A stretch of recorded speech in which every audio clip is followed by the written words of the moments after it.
call the October 14, 2014 work session of the Riverton City Council to order at 7 p.m. Would Councilmember Fabian lead us in the pledge, please? Thank you. I pledge allegiance to the flag of the United States of America and to the republic for which it stands, one nation, under God, indivisible, with liberty and justice for all.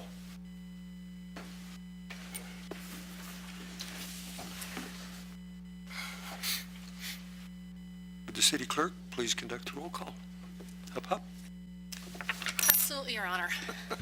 That's what happens when you come off of vacation today. I know. Councilman Rich Gard. Here. Councilman Martin Canan. Here. Jonathan Fabian. Here. Councilman Kyle Larson. Here. Mayor Ron Wortness. And I am present. Thank you. The chair would entertain a motion to excuse council members Smith and Christensen. Your Honor, I'd make a motion to excuse Councilman Smith and Christensen. Second. Been moved and seconded. All those in favor signify by saying aye. Aye. Opposed, same sign. Motion carries. Declaration of a quorum. I declare that we have a quorum present this evening. The chair would entertain a motion for the approval of the agenda. Your Honor, I would move to approve the agenda. Second. It's been moved and seconded. Is there discussion? All those in favor signify by saying aye. Aye. Aye. Opposed, same sign. Motion carries. Agenda item number 6, Riverton Police Department dispatch presentation.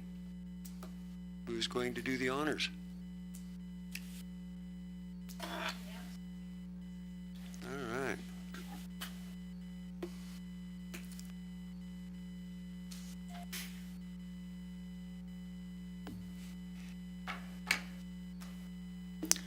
I came to this department in 1988. Can you state your name so that the folks home know who's speaking to them? My name is Jan Friesorger.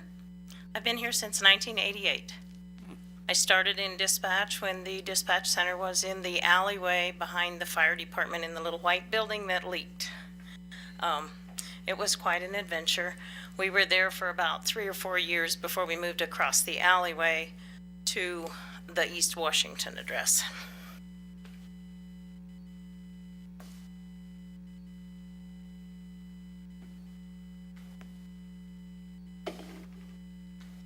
Oops, I gotta turn it on. Adam told me, don't forget to turn it on, Jen. This is the dispatch center and me when I started. It is very small. It was probably about 2 foot bigger on each side, and there was a desk straight across from where I'm sitting and facing. The only computer system we had is the little one that you see right there by my elbow. We have 2 about 8-inch monitors that were black and white to monitor the prisoners back in the jail at that time. To dispatch the fire department, there's a red lever on the wall. It says fire. You'd reach up and pull that down, and that would set off the alarms. The alarms were located right outside the door on a pole in back of the fire department, the old station. So you couldn't talk or hear anything until those were finished sounding. It was very loud. So we've come a long way since that day. We did dispatch for fire, EMS, and police at that time. We stopped dispatching the ambulances in 1999. This is our current dispatch center, and quite a lot of differences there. You can see we have 4 monitors on each side. We have 2 stations so that 2 dispatchers can provide full function at a time. The monitors on each side, one is for the teletype system. One is for our Spillman computer system, and that's our police system that we use. The county-wide system maintained by the county. They have the server over there, but everybody puts information into it. The next one is the radio, alarm, and door panel screen. So that runs our radio system. All of the channels that we monitor are on there. All of the doors that we are able to open show on there. It shows when we open them and close them. It's a push-button system. We have several alarms throughout the building. There's one in here, one in utility billing. I think victim witness has several. Cindy Harris has one under her desk. Those all sound in dispatch if they're depressed. The court also has one. So we would send an officer if something occurred inside City Hall and the panic button was pushed. This is a single station. It just shows you the 4 different screens. It looks quite impressive. It looks like it's something out of a space age, but really once you get used to it, it's technology that we all understand in there. The television screen down in the center is what we view the city park cameras on, the call box camera, the downtown cameras, we can pull those up. The arbitrator 360 camera that's in all of the patrol vehicles. If we want to look at that, that's the screen we usually pull that up on. We can move it to the large monitor up there that the projector shows. The large projector monitor on the wall is generally where we watch prisoners in the cells to monitor what they're doing, make sure that they're not trying to harm themselves or set off the fire alarms or flush toilet paper down the toilet, which they've done many times. We have the outside cameras also on that monitor. So we have the big one on the tower that we can pan and zoom. We can actually go down and read a license plate off of that one if it's daylight. Nighttime is not quite so good. The ones in the back, the one used to pan and zoom, it doesn't so much anymore. When you try to move it, it's interfered with. I don't know what the problem is, but we can watch the back of the building with it, and we just leave it stationary. The one on the side of the building monitors all the patrol vehicles, and we keep an eye on that too.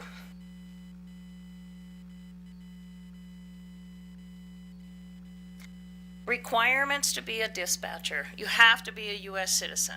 The reason for that is NCIC will not allow you to be a teletype operator with access to criminal history unless you are a U.S. citizen. Have to be a U.S. citizen. You must be able to pass a stringent background test. We do our own backgrounds at Riverton Police Department.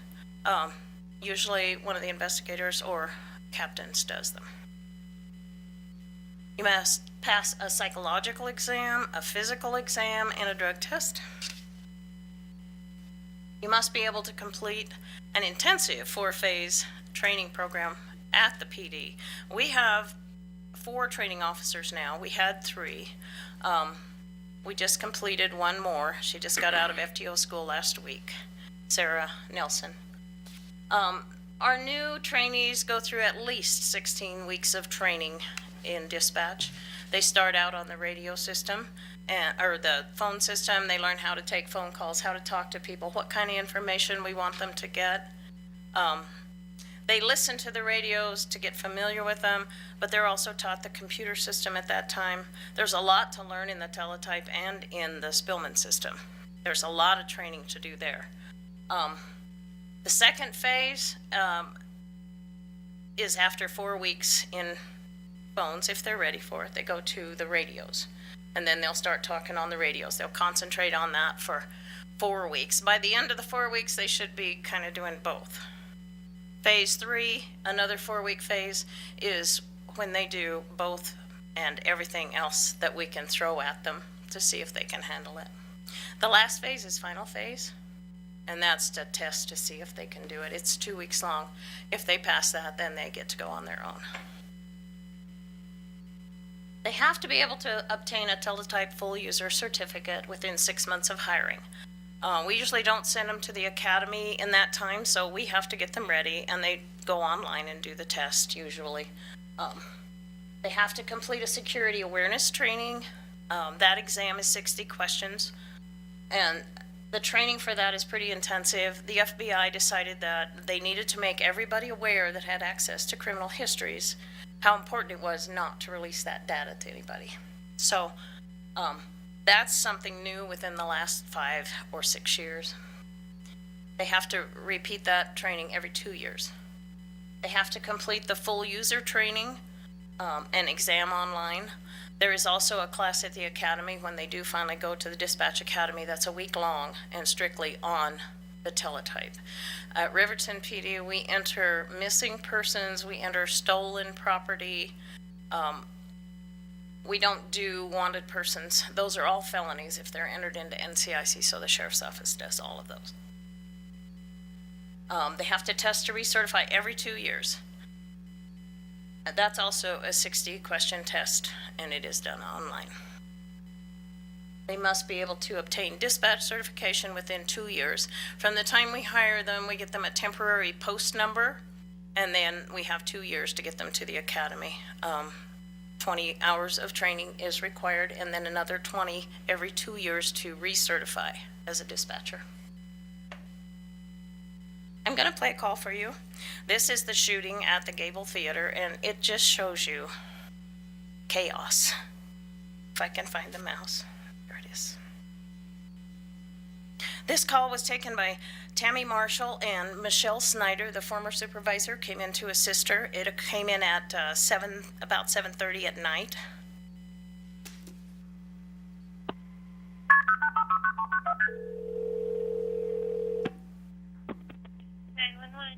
Have somebody that It'll get louder. somebody shot somebody Where? on South 30th. Where at on South 30th here? It's not sure it's ma'am. It's over at the movie theater. Are they outside? Yes, they are. They're still over there. I don't know if there's a BB gun or. 911. Yes, on at the gym theater, fire shot, a man is down. City investigator, possible Theater, Riverton. shooting in front of the theater on South 30th. There's a man down and a fire Okay, shot. stay on the phone for just a Shot second. fired, man is hit. Inside or outside? Outside, ambulance, please. And then Okay, we'll get him headed that way. What are your latest possible shooting? The kid that Absolutely. shot Army, but there's a female theater outside and over here. leaning against a white truck wearing an orange hat. Oh, he knows it's somebody that you just shot me. All out Does front. not I don't know The what person kind that of shot hat us or out if front it's too? BB gun or what. Yes. Do you know who it is? No. Okay, ma'am, what is your name? My name is Timothy Meyer. an ambulance. Okay, you can't give me a description or anything? And you didn't see the person that shot it? I Is the saw one him that did the stay shooting? down. He had a gun in his hand, or it appeared like it was a gun. And what was he wearing? Hang on just a second, okay? We've He's got still him headed there. that way. Okay. He's got a kind of a blue jacket, 33 or Riverton. kind of a, I don't know what glasses on, but an orange hat. Suspect is out There's a whole bunch of wearing an orange shirt, RP advising there's several people the kids outside. on the ground now. Copy, clearly used to drop. Okay, hold on just a second. Do you know where the gun's at, ma'am? I don't know what happened for sure. Yeah, just I don't know. one second, hold on. She Okay. can see the victim still on the ground. Suspects over him, telling him to stay on the Yes, ground. what's going on? We're at Copy. Okay, I'm gonna put you on hold for a second so I can get an ambulance headed that way. But Who's it's that? okay. Huh? Who's that? Oh, I don't know who this is. Who's been drinking? This is the police department. My boyfriend Zach was drinking Front of with the his theater, sister. South 30. So we come to the movie, and Zach the one me, he was not letting go of me. I kept telling him let go of me, and there was a man here that told him to let go. Do we have a He had a gun. description? And Zach said, no, I'm not 20 letting go of suspects you. And still Zach on went after him, and he scene. shot him. Male wearing Where's a the blue guy that shot jacket, him? orange hat.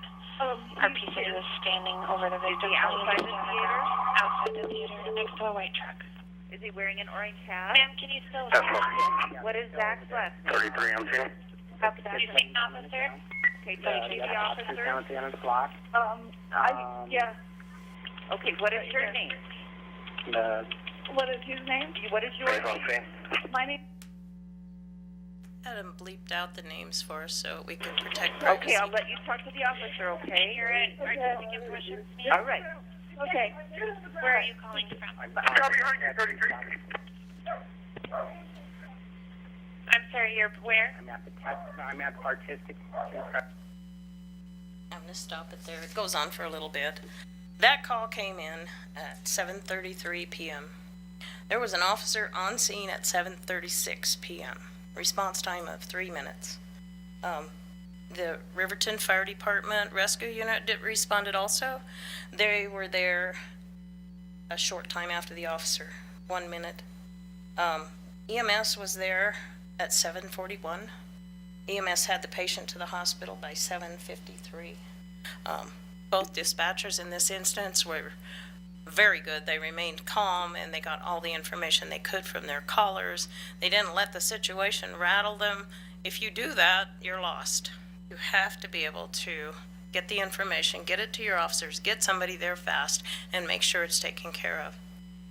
They did a very good job on that call.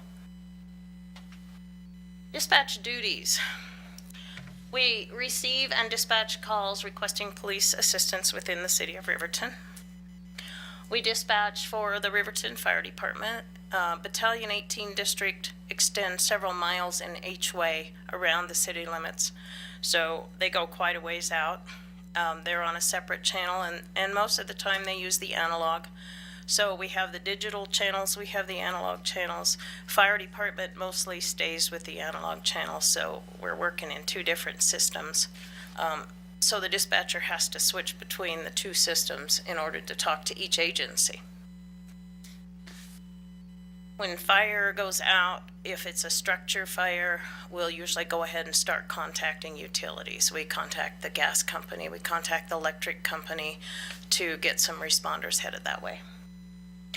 When the dispatcher takes the call, she immediately pulls up a screen on her CAD system. She starts creating a CAD call. So that's where we get our times from. The call came in at 7:33. She pulled that up, started the call at that time.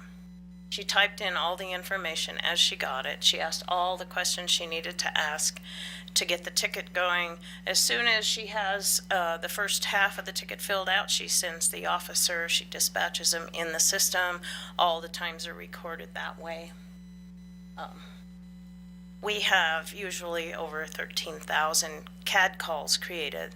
That's not the amount of calls that come into the dispatch center. I would estimate we get at least 3 or 4 times that, especially on an emergent call. We get a lot of 911s on any kind of a major public event where there are a lot of people around.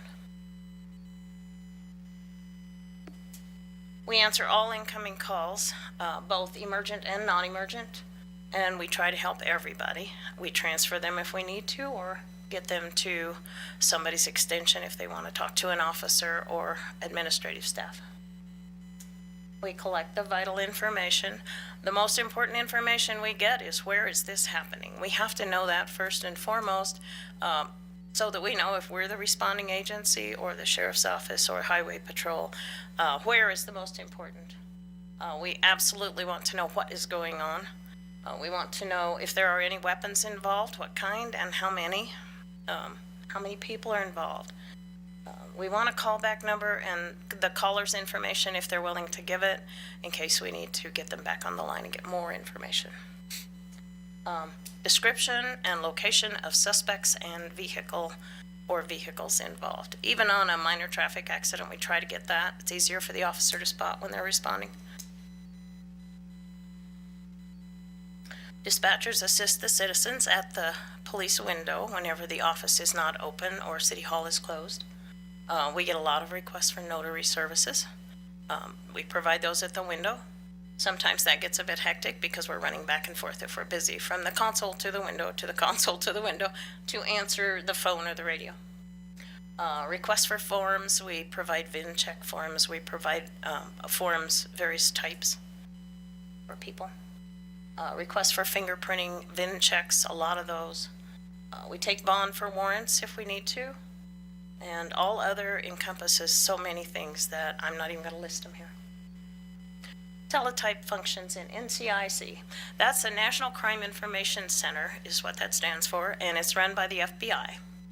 NLETS is the National Law Enforcement Telecommunication System. That is an organization of all the states banded together. Their server is in Phoenix, Arizona, and that's where we get all of our driver's license and registration data that we request. It comes back in seconds. We run a lot of criminal history information. We run criminal history information for our sub-users also, and our sub-users are Fremont County Attorney's Office in Riverton, Probation Parole in Riverton, and the Riverton City Court, the city attorney. We also used to have one for the city court, but the court doesn't need that, so they've decided not to participate. We run criminal history information for our officers. Every time we run a criminal history through NCIC. We make a dissemination log, and we log who asked for it, why did they want it, and all the details, what kind of records we got back, and who it was given to. They have to sign for that, and if the FBI does an audit and they want to know what happened to that particular record, they will go to the person that requested it. The name is typed in when we send it. We enter missing persons and stolen property. We also enter recovered guns. If somebody were to find a gun, we would enter that as a recovered gun in NCIC so that if somebody later reported it stolen, it would get a hit when they run the serial number. We periodically validate records that we enter into NCIC to ensure their accuracy and completeness. Megan Miller does that most of the time for us. I do it occasionally. We do that online, and we have a list of validations to provide every month. They go month by month, and they're usually for 2 years prior. We have 2 teletype terminals, and as I said before, we're authorized to provide records to other agencies. FBI monitors NCIC and performs audits.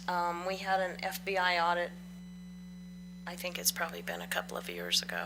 We just had an FBI UCR audit, Uniform Crime Reporting. They don't do that very often. DCI, Department of Criminal Investigation in Cheyenne, will come out and do the audits most often. They were on a 2-year schedule, and we just had ours last year. They're now on a 4-year schedule, so it'll be another 3 years before we have one of those. Records duties. The dispatchers in our department are kind of unique in this. I don't know of any other agency, police agency in the state that does their own records. They usually have a records department. We do not. The girls like the extra duties. It gives them something to do if there is a calm period, and if there isn't, then they're scattering to do it. We release reports requested by probation, parole, a lot of the federal agencies, other agencies around the state, if they want to know, they want a report or they want our criminal history, we can release it to any other criminal justice agency, and dispatch does do that. They also do, there are about 3 of them that do the Spillman quality control, which means they read through the reports, make sure all the involvements are in that, make sure that the report's complete and accurate as far as they can tell. It comes through a sergeant, and then it comes down to dispatch, to the quality control girls, and then their initials all go on it. Uniform crime reports, I do those, and Ashley does those, and Brandy does those. The various types of equipment we have: the teletype computer system, the Spillman computer system, the radio computer system, the Arbitrator 360. Doesn't take a lot to pull those cameras up, but it takes some time. So you need to anticipate if you need it. If they're bringing in a DUI, we need to be sure and get the DUI recorder turned on so that we'll have a tape for the county attorney's office. We need to open the Sallyport doors when they bring in a prisoner. So there's a lot of operations in that. They have a lot to do when they bring somebody in. They have to put them on the jail log. They have numerous duties. Park camera systems, not a lot of bandwidth on those. They took away a lot of our bandwidth, so they don't operate very efficiently anymore. It used to be a lot better than it was, but they were having some issues with the computers at the park. City park employees' computers weren't working quite right, didn't have enough bandwidth. So they reduced ours, and now it's kind of digital. It's pretty digital. And I put that because we do pretty much anything that somebody requests us to do, as long as it's legal and within our capabilities. So if an officer asks us to make a phone call, we'll do that, especially if they're out in the field. They don't want their personal cell phone information going out to anybody else, and you can't blame them for that. So we do that for them. This is another call, and I'm going to cut this one short too because it's very long. This is the robbery at Walmart in 2013.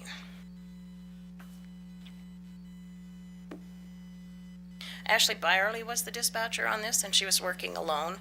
Luckily, she didn't have a lot of other calls coming in, but the call came in at 4:33 p.m. They had a high-speed chase with this one because they found the vehicle, they chased it, and they stopped it in 11 minutes.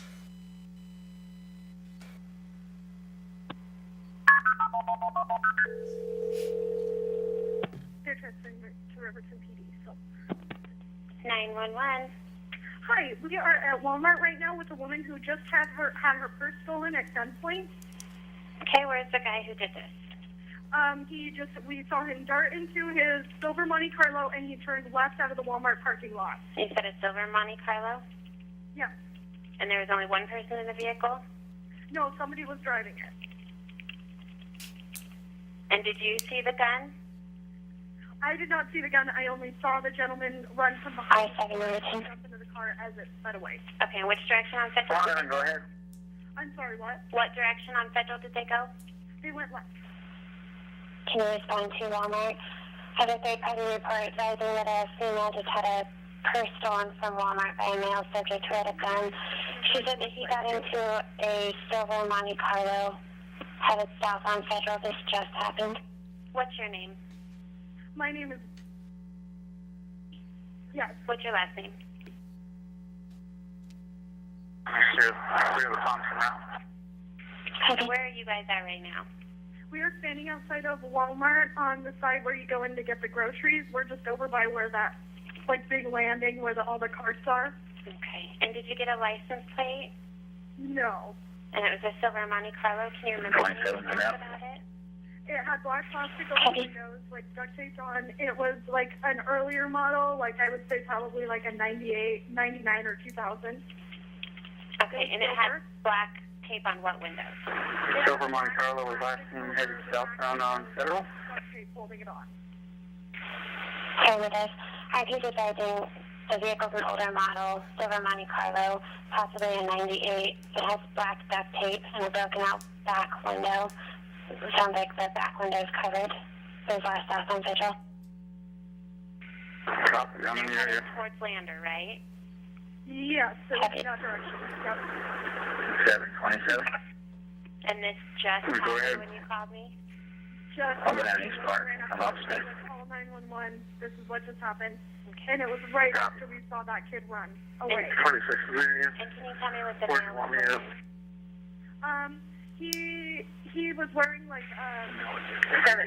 have that vehicle at Eastman now. Okay, hold on one second. My officers are checking out with the vehicle. Copy. I'm in your way. Oh, okay. Oh, what? I'm going to keep you on the phone for just a second, okay? Here tonight on traffic with that vehicle. 800 block of South Federal, 10 passenger 7219. Copy. 800 blocks off Federal. At that point, the vehicle failed to yield, and they chased it out to 17 Mile Road, where they finally got it stopped, and they arrested the people that were in it. So I brought in pictures of everybody in dispatch except for two that I didn't have pictures of. This is Cindy Harris. She's not actually a dispatcher, but Cindy is invaluable to us. She gives us breaks. She answers phone lines. Otherwise, we would have them all. She releases reports to citizens, as do I.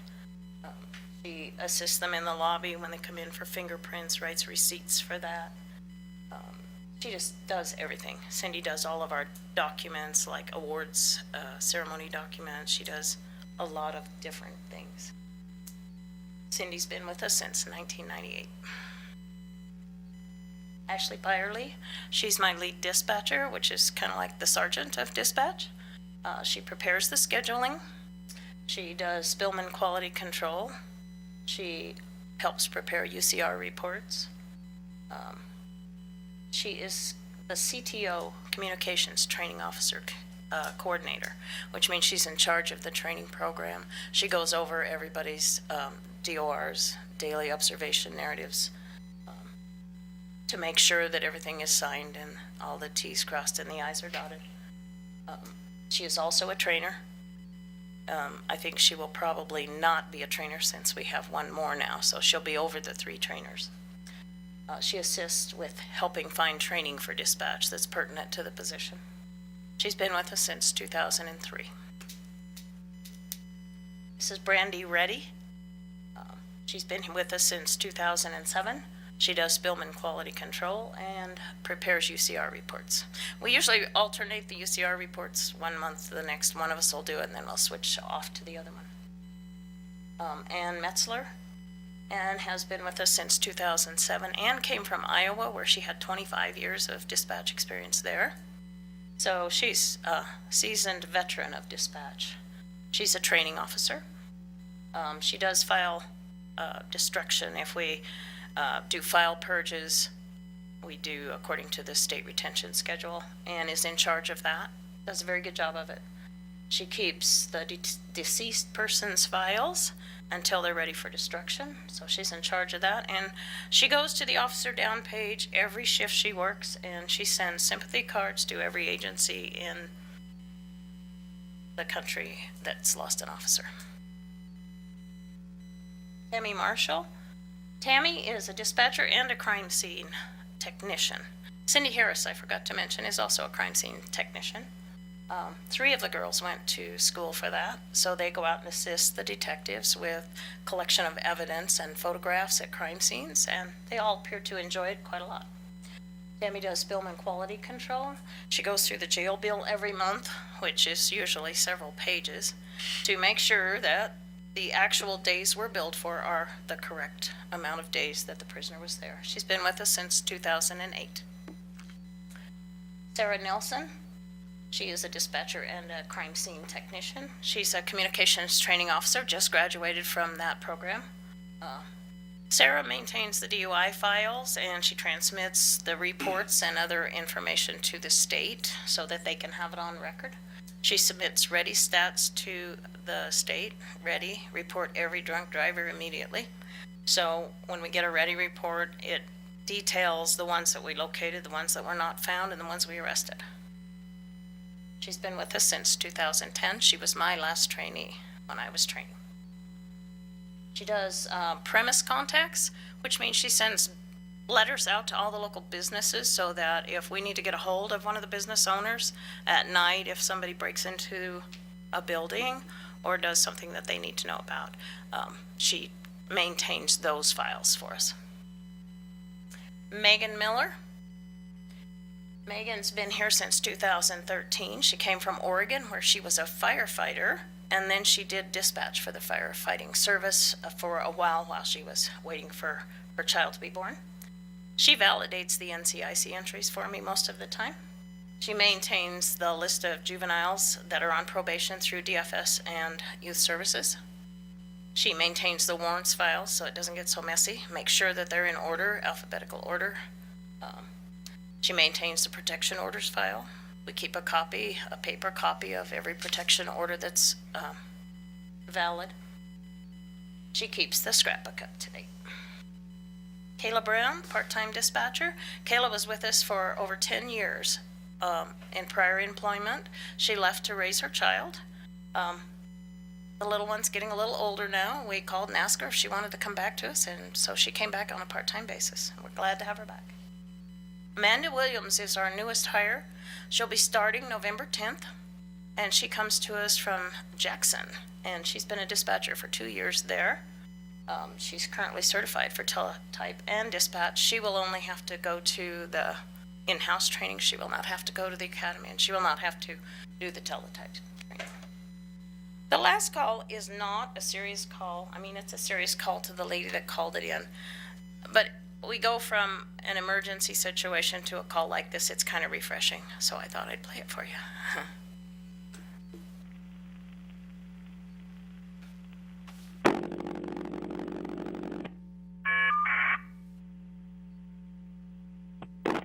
Riverton Police Department, is this an emergency?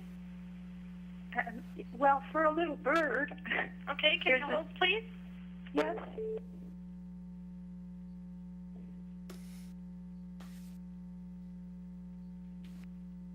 This is Jan. How can I help you? Hello. We were coming home to where we live, about 10 miles out of town, and at the building that issues motor vehicle licenses, and that has that very tall symbol of I guess it's an oil derrick or something.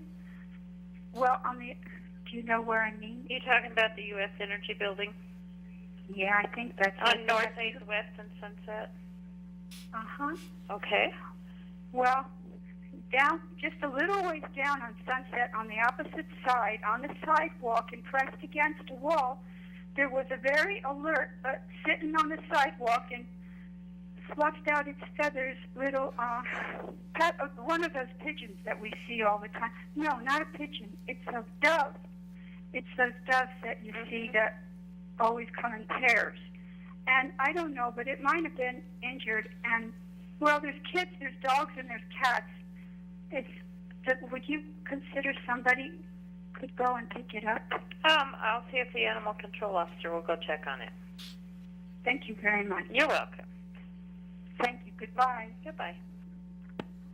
And that's all I have. She was a very sweet lady, and we did send animal control up there. The bird feathers were not there, but neither was the bird, so the bird was probably safe. Thank you.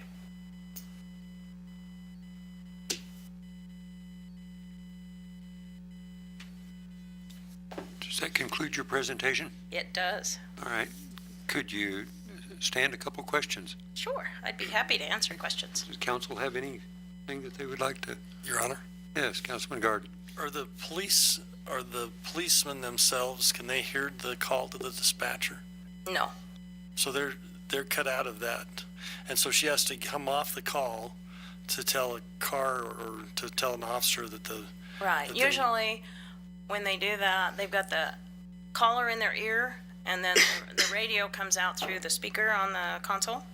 So the dispatcher keeps the caller on the line, and in her ear, she's got the people yelling at her, and out her mouth, she is telling the officer what is going on, where to go, and all the information. Sometimes we'll put them on hold, but you lose them sometimes that way. They hang up, and then you don't get them back. You know, when you get a real bad emergency and you get multiple call-ins on 911, what do you do then? Do you stick with the first call, or do you try to stack You up have the to 911s? you have to answer the 911s. I mean, you can't. Sometimes they're so overwhelming that you can't hardly get it dispatched because they're all ringing. We have 3 911 incoming lines, and I've seen all the 911s lit up and all the admin lines all at the same time. And that's very overwhelming. It's not as bad if you have somebody with you, but if you're there all by yourself, it's pretty awful. Any other 911s will roll over to the Lander Sheriff's Office. So if we get more than 3 at a time, they go over there. They will answer them for us. So that is helpful.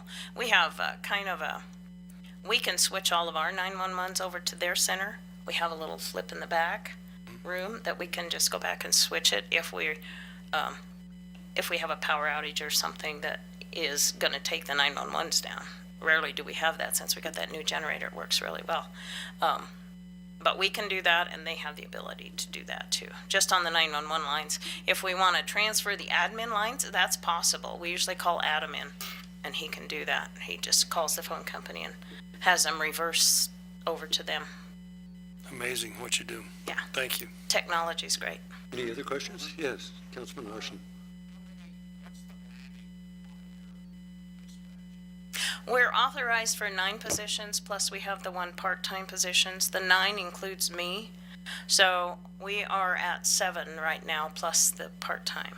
When we get Amanda Williams here, we'll have 8, and then we have 1 that's in the background stage. It's really hard to get them and train them and keep them.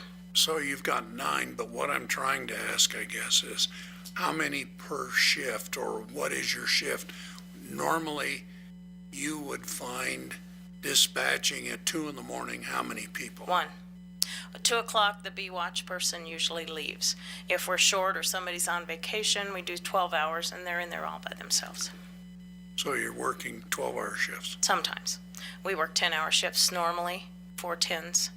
Okay. So, and we try to, during peak hours, have 2 on, but sometimes it doesn't work out, and maybe if we ever get to full staff, that'll be good, because we'll have the 2, what we call an A-B position. So we have day shift is 7 to 5, and B shift, the evening shift, is from 4 to 2. Midnight comes in at 9 p.m. and they work until 7 a.m. When we get the A-B shifts, there'll be 2 of them, and they run from 11 in the morning to 9 at night. So it gives some double coverage there. Yeah, Thank you. you're welcome. How many cameras do you have in town that you monitor and dispatch? We have 3 on the building itself, and plus all the jail and the front lobby. Internally? Right, internal cameras, and they're all on that big system on the projector. And then we have the park cameras. There are 3 of those, 3 park cameras, and that includes the call box camera, which supposed to come up whenever they call in on that. We haven't had very many calls on it, but it's supposed to come up when we get a call on it. We have the 2 downtown cameras also. But other than, yeah, they have J.C. Park cameras, but we'd have to go on a different system, I think, to get those up. I see. Yeah. And I know a lot of the businesses, I think Bomber's got a system, and we're supposed to be able to log into that. The schools have cameras that we have logins for. So I think we could probably get up on those. It just takes some time, and I think most of them are on the computer in back of dispatch. So if you have one person working, you really don't have the manpower to leave the radio and phones and go over and pull up cameras. I was also wondering if the test that you have to take in order to be certified, is that a national test or is that just a statewide test? It's a national test. Okay, It's so- put out by the FBI. Okay, good. Yeah, national certification. Any other questions? Yes, Councilman Canan. Ma'am, I've run a command post before, so I can appreciate the job that you folks do, especially when you've got an emergency coming in and people on the phone are setting their hair on fire and you've got to remain calm and keep it under control. Of the 911 calls that you receive, what would be your best guess as a percentage of ones that, quote, didn't need to be coming in on 911? 911. Oh, probably 60%. Do you keep track of, like, I want to say like an abuser, or if somebody's always calling in about the bird or the barking dog? I mean. Yeah, she didn't call in on 911, but. No, yeah, but I mean, yeah. of those, do you keep track and say, This is not, should not be Mr. used for So-and-so this is always purpose. calling about the barking Yeah, dog? unless it's an older person. Sometimes, that's the only number they know. They don't have any ability to look it up, and they're frightened, and not everybody has the same crisis mode. So the lady with the bird, that was her crisis. She thought that was a terrible thing, and she was pretty upset by it. But then you have somebody having a heart attack down the block, and they need to call 911, and somebody's tying up the lines. We usually do try to tell people if they call in on a frivolous call, you can call in on our admin line, and we give them the number. And sometimes we'll ask them to call back. Not always. A lot of times we just take the information and get somebody there. How does it, the 13,000 CAD calls that you get, how does that compare, say, to Lander or Rock Springs or? I don't know. You don't have any idea? I don't know.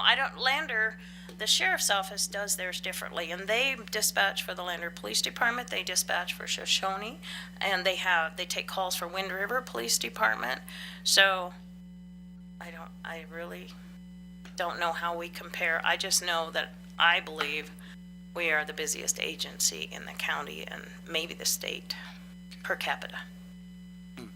That's a lot of calls. Yep. Yes, Councilman Fabian. So how does it work with the ladies that are also trained as crime scene technicians when you do have something come up where you need that service? How do you cover for them? I'll go in. I'm always happy for a chance to go back into the dispatch. I enjoy it a lot. So if they need them and they're on day shift, I'll go in. If they're working and there's nobody to replace them, they don't go. They usually have at least 2, I think, on the on-call schedule at a time. And the detectives run that, so they put them on an on-call schedule. Okay. And if they're needed in dispatch, they're not able to go on a crime scene. Okay, any other questions? Thank you very much, Jan. We Yeah. appreciate your coming in and giving us that comprehensive report. That was very good. Thank you. Really appreciate it. See if I can close it out. Okay, agenda item number 7, quarterly fiscal health report.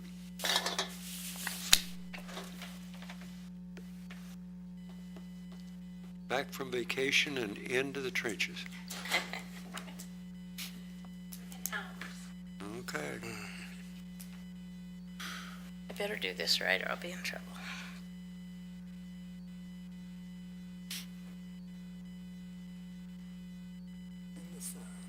Are you sure?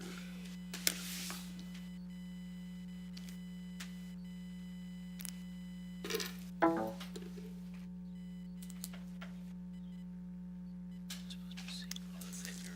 you go, ma'am. Good evening, Mayor and Council. Mr. Weaver, I know he missed his red-headed stepchild while he was gone, but anyway, yes, I would like to take 2 opportunities real quickly. One is to introduce Brandy Johnson. Brandy, if you'd like to come up to the podium so you have a little bit of FaceTime with our viewing audience. Brandy is new to the Administrative Services team. She is taking the administrative assistant position that we've had open for a little while. Kristen was transferred to the HR position within my department about 3 months ago. So we hired Brandy. She comes to us with a degree in criminal justice. And so we believe in education and promoting our employees. And so we're very happy to have her. So I'd like you to welcome her tonight if you wouldn't mind. Okay. Thank you. Thank you. Thanks for coming. I'd also like to take about 2 seconds to thank the council for the benefit of vacation. I think a lot of times as public employees, we covet things that we should and things that we shouldn't, but I can tell you that I came back with a renewed spirit of dedication and commitment, glad to be a public servant and glad to be back with my work family, and it was fun. I literally got in today about 12:31, went through my mail and been to work ever since because I work for Mr. Weaver, so I'm pretty much slave driven. So anyway, I'm sure he missed me. So thank you very much for the added benefit of vacation. There's a lot of Americans that don't have that benefit, and I really appreciate that. I asked for the opportunity to talk about our operational summary and our quarterly report. We give this to the Finance Committee as well as the rest of the elected officials every quarter, just so you understand where we are from an operational perspective. And in preparing for tonight, which I have to admit, if you won't ask me questions, it'll go relatively nicely. I had a little bit of an opportunity to do some research today and thought, well, where have we been? Where are we now? And where are we headed? And I know the buzzword of sustainability, and I'm not picking on you, Councilman Guard, but the word of sustainability comes up quite often in government. And I went through an email that I had received back in 2010. I was looking for something else and just kind of happened on it. This email was the wages and the number of employees by year beginning 2003 through 2009. And this is what I want to talk about with sustainability, because sustainability is about long-term growth. So in 2003, our wages were $3,294,000. In 2009, they jumped to $5,235,000. So what was interesting to me about this is that was a 37% increase in benefits and wages. Do you know how many employees we gained? 13. So what that meant to me is a 37% increase in wages and benefits, but only a 2% increase in the number of employees we had. So let's talk about sustainability, about things that we control and things that we can't control. We can't control health insurance costs. We can't control fixed costs like we do with trying to pay our electric bill or heat or anything like that. We can control salaries and benefits sometimes to some kind of measure. But what was interesting to me about this is that In 2011, the council at the time was presented a budget that had a $454,000 increase to the proposed plan for their employees. And I guess what I'm trying to say is this isn't an opportunity to point the finger. This is an opportunity to be accountable. And I try to do that every day with the Administrative Services Department. There's not one penny that comes into this city that isn't accounted for. There's not one penny that is spent or brought in that isn't accounted for. And those decisions that elected officials make, or as staff recommends, even to the tune of $454,000, was something that we did collectively. Now, what is interesting about that is that $454,000 was made up of a 50-cent per hour increase across the board per employee. That was a change in our health insurance that we couldn't do anything about. We even changed the deductible that year. That was $115,000. The council also chose to stay with the merit step increase. That was $122,000. The council also chose a 1% adjustment with a classified compensation plan, in other words, a COLA. So $450,000 increase. The message that was sent to you or to the elected officials at that time and the public from the city administrator, who has now been with us 3.5 years, but at the time it was John Darrington. And this was his message, his ultimate message. General fund needs to maintain a position of not undertaking capital projects beyond what is listed. Maintain healthy reserves and create a designated reserve for future capital needs. Maintain sustainable decision with regards to employees and benefits. And I think what we do is we try for sustainability.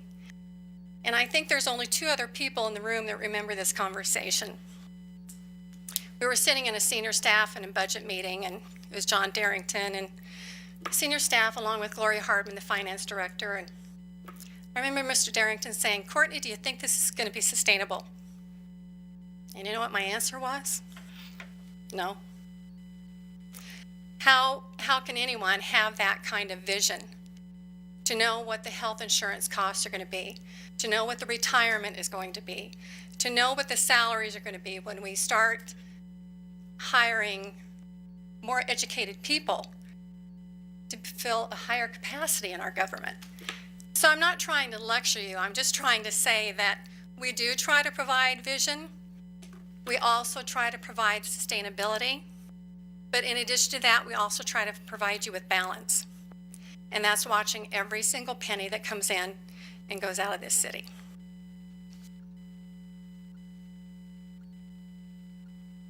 We try to maximize our employee values by the services that they provide. We try to embrace opportunities with capital projects. And we try to manage our risks, which is what this council has been, that's been one of their goals, is to pay attention to the debt, which is what we do from a personal perspective. But again, all of that is about balance. So what is within our control? The services we provide are within our control. Every supervisor that we have, like Jan, has the ability to look at our finance system. You as elected officials have the ability to look at our finance system if you choose to. You can go in every single day and see what is posted. Kristen has a huge job with payroll. As you know, our employees are a big part of what we do. So when she provides the biweekly payroll, as well as the liabilities, the FICA, withholding, retirement, health insurance every single month, that's a huge job to keep track of those numbers.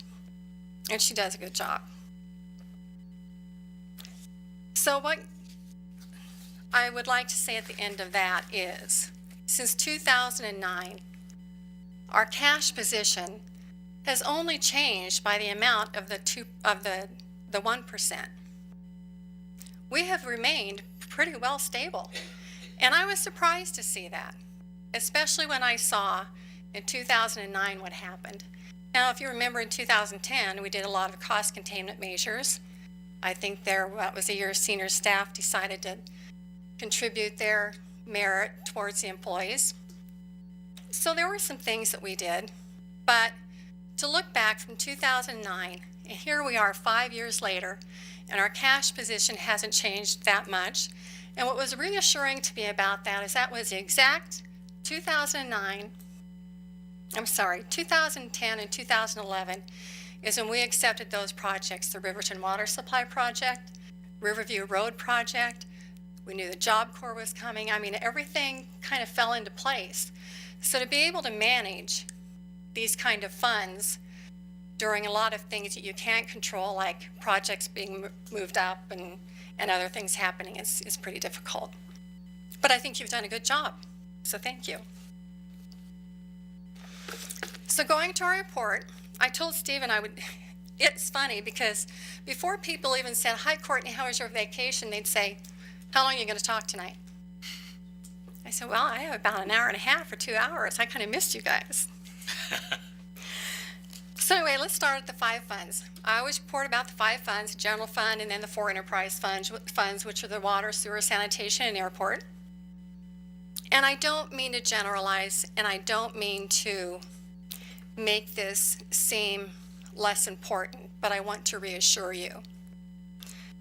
So that's why we do a comparison. In the general fund, you'll see that the excess revenues, now we're talking about operation only. So when we take out the revenues, we're taking out capital projects related to grants. So operationally, we were $7,700 to the good.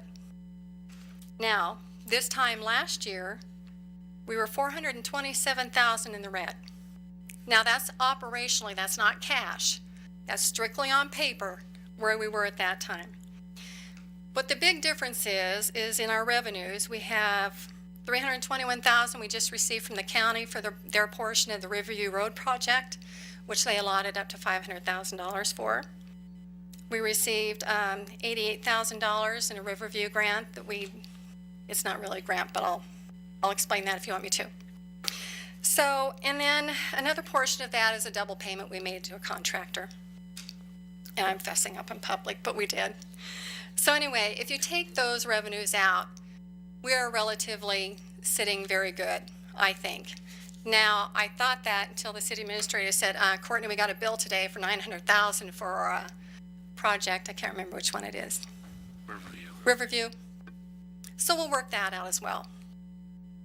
So anyway, this stands the same through all of these funds, all these 5 funds. The only difference, if you look at the bottom line and you look at the expenses, there is very little change in the expenditures from last year to this year. The numbers tell you. I've got reports sitting right there if you'd like to see them. So as you can see, our total operation expenditures for the first quarter of this year have been $1,536,000. And in 2013, it was $1,518,000. Very little change. What is interesting about that in the general fund, we tend to recite numbers that we're comfortable with, but in the general fund, this year, 75.95% or 76% of our operations go towards personnel. And I thought it would be interesting for you to know what that was from one fund to the other. So that's just the general fund, 76% for personnel. If you go to the water fund, which is the next one, you'll see the total operational expenditures are $517,000 for the first quarter. In 2013, $509,000. Now, overall, excess revenues over expenditures were $84,000. This time last year was $622,000. Again, we contribute that to the revenues, the timing of the revenues when we receive things in.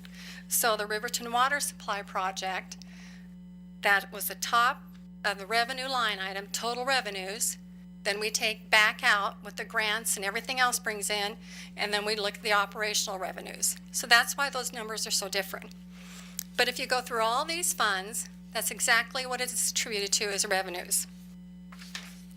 By the way, the water fund, 43% is personnel.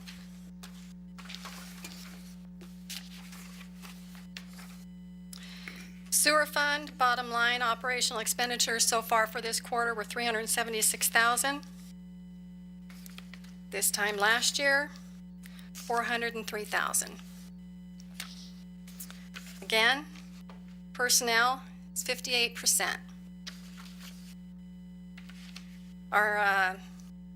We're showing a little in the red right now for $16,000, and again, that's just on paper. That's not cash at all. That's how we use the budget, and we know whether we're within those guidelines or not. This time last year, we were $108,000 to the good. Sanitation fund, I have a minor correction. And when you deal with a $20-some million budget, and a finance director with tendinitis, we tend to make an error once in a while. So actually, that fund is about $175,000 to $200,000 to the good. The revenue, the total sanitation fund revenues so far are about $650,000, not $426,000. Could you repeat that? $650,000 for total revenues. Thank you. You're welcome. Total expenditures are $415,000 as of the first quarter of 2014. 2013, sorry, $480,000. I believe a lot of that is the timing of sanitation trucks. We ordered 2 sanitation trucks. One was received, or we received 2, I believe, in the same fiscal year. Overall personnel for the sanitation fund is at 53%.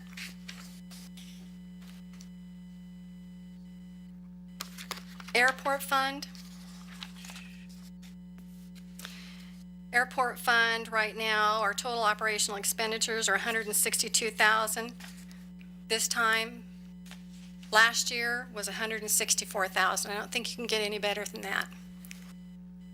Our total revenue over expenditures is $7,000 versus last year was $32,000. And again, what that was is we sold some property up at the airport, and that pushed us ahead a little bit. So I hope you enjoyed the information from 2003. Personnel, the I'm sorry. percentage of personnel. Okay. Personnel costs in the operation of the airport, about 70%.